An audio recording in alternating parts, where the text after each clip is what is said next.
بسم اللہ والسلام علی رسول اللہ۔ ایک سوال ہمارے دارالفتاء میں آیا ہے کہ کیا ہم قرضے پر نفع لے سکتے ہیں یا نہیں؟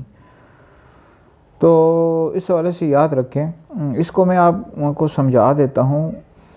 قرضے پر نفع نہیں لے سکتے، یعنی آپ نے کسی بندے کو قرضہ دیا، مثال کے طور پر آپ نے کسی بندے کو 1,00,000 روپیہ قرضہ دیا۔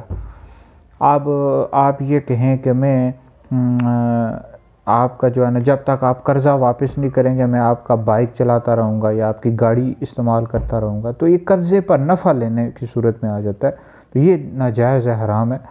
نبی پاک علیہ السلام کی حدیث مبارکہ کا مفہوم ہے کہ ہر وہ قرضہ جو نفع کھینچ کر لائے وہ سود ہے، اور سود بہت بڑا کبیرہ گناہ ہے، اور سود کھانے والوں سے، جو بندے سود کھاتے ہیں ان سے اللہ رسول کی جنگ ہے۔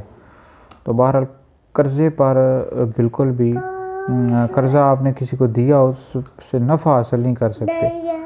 تو باقی یہ ہے کہ اگر آپ نے اس طرح تجارت کرنی ہے اور نفع کمانا ہے تو بالکل تجارت میں پیسے لگائیں اور بالکل نفع کمائیں، لیکن کسی کو قرضہ دیا ہو اور پھر اس قرضے سے فائدہ اٹھائیں، نفع اٹھائیں، یہ ناجائز ہے، یہ سود میں آ جاتا ہے۔